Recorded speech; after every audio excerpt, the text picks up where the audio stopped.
पति पत्नी और एक रुला देने वाली कहानी है। पति अभी नहा ही रहा था कि तभी फ़ोन पर मैसेज टोन बजी। पत्नी मोबाइल के पास में ही खड़ी थी। उसका ध्यान फ़ोन की तरफ गया। उसने सहज ही फ़ोन उठाकर मैसेज पढ़ा। ही गुड मॉर्निंग डियर। किसी बेबी का मैसेज था। पत्नी सोच में पड़ जाती है कि अब यह बेबी कौन है। तब तक पति भी नहाकर बाहर आ चुका है। पत्नी उसे किसी बेबी का मैसेज आया है बताती है। पति मुस्कुरा देता है। फ़ोन उठाकर उस मैसेज का रिप्लाई करता है, हे बेबी हाउ आर यू, और उस अपने काम में लग जाता है। इस रिप्लाई को भी पढ़ती है। अब हर पल पत्नी के दिमाग में यही विचार कौंधता है रहता है कि यह बेबी कौन है। शाम को पति घर आता है। पत्नी उससे पूछती है, यह बेबी कौन है।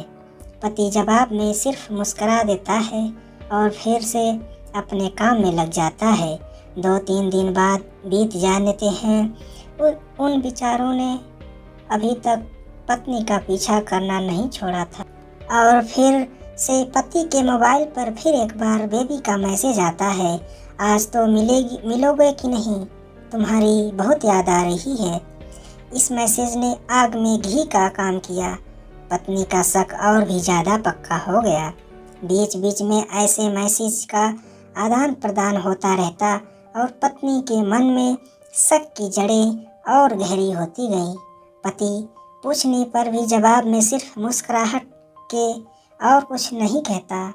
यह शक गुस्सा बनकर तब ज्वालामुखी की तरह फट पड़ता है जब एक दिन उसे अपने पति की जेब में सिनेमा के 2 टिकट मिलती हैं। पत्नी अपने पति से बहुत झगड़ती है। पति उसे समझाने की कोशिश करता है लेकिन वह कोई भी बात सुनने को तैयार नहीं है। पति को भी उस पर गुस्सा आ जाता है और यह झगड़ा और भी ज़्यादा बढ़ जाता है। गुस्से में पति घर से बाहर निकल जाता है। पत्नी का गुस्सा पति से कई गुना ज़्यादा है। तुरंत वो अपना सारा सामान पैक करती है। एक चिट्ठी लिखती है कि मैं मायके जा रही हूँ हमेशा के लिए, और पति का घर छोड़कर चली जाती है। गुस्सा शांत होने पर जब पति घर आता है तो चिट्ठी पढ़कर उसके होश उड़ जाते हैं।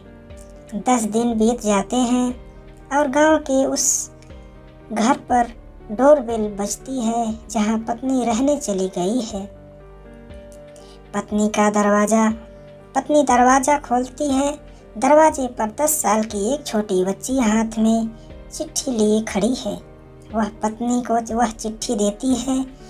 बच्ची से वह चिट्ठी लेकर पत्नी चिट्ठी खोलकर पढ़ती है, डियर वाइफ, जिस बेबी की वजह से हम दोनों में इतना झगड़े हुए और तुम्हारा घर छोड़कर यहाँ चली आई, यह बच्ची जो अभी तुम्हारे सामने खड़ी है, यह वही बेबी है।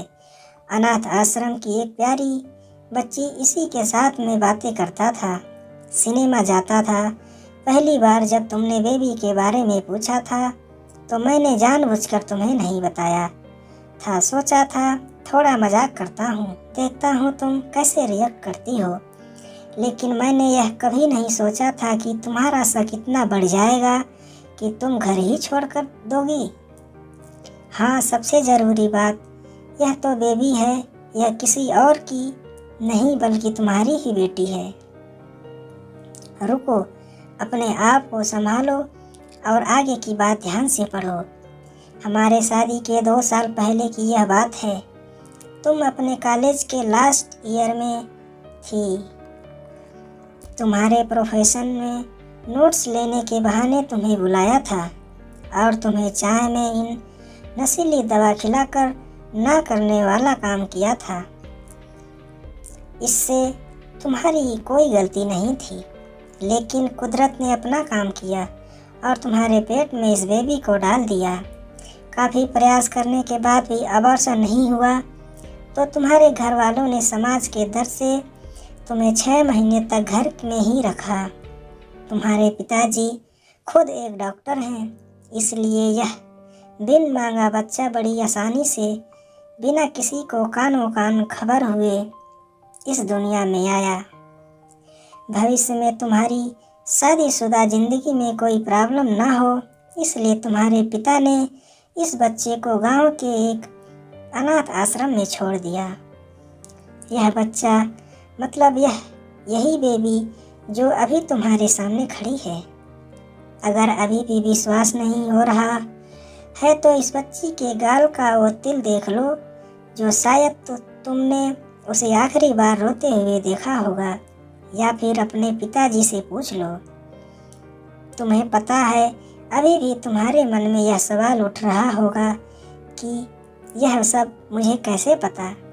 तुम्हें बता दूं कि यह सब तुम्हारे खुद के पिता ने ही मुझे अपने मन में उठ रहे पश्चाताप को शांत करने के लिए शादी के 1 महीने पहले मुझसे मिलकर सारी बातें मुझे बताई थी। उन्होंने यह भी कहा था कि अगर मैं चाहूँ तो शादी से इनकार कर सकता हूँ। मैं स्वीकार किया, क्योंकि इस पूरी घटना में तुम्हारी कोई भी गलती नहीं थी और तुम्हारी शादी हो गई। तुमने मुझे बहुत प्यार दिया, लेकिन तुम्हारे पिता से बेबी के बारे में जानने के बाद मैं उससे मिले बिना नहीं रह पाया। मैं बीच बीच में उससे मिलता था। उससे मिलना, उसके साथ समय बिताना मुझे अच्छा लगता था। कितनी प्यारी बच्ची बिना किसी गलती के क्यों सजा भुगते। बस इसीलिए मैं उसे थोड़ी सी खुशी देने की कोशिश करता था।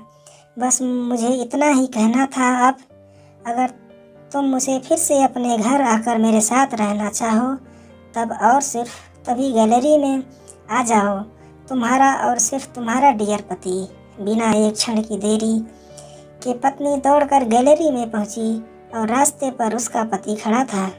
उसके चेहरे पर मुस्कान थी, पत्नी की आंखों में आंसू थे। वीडियो पसंद आए तो लाइक कीजिए, शेयर कीजिए, चैनल सब्सक्राइब कीजिए। वीडियो देखने के लिए बहुत बहुत धन्यवाद।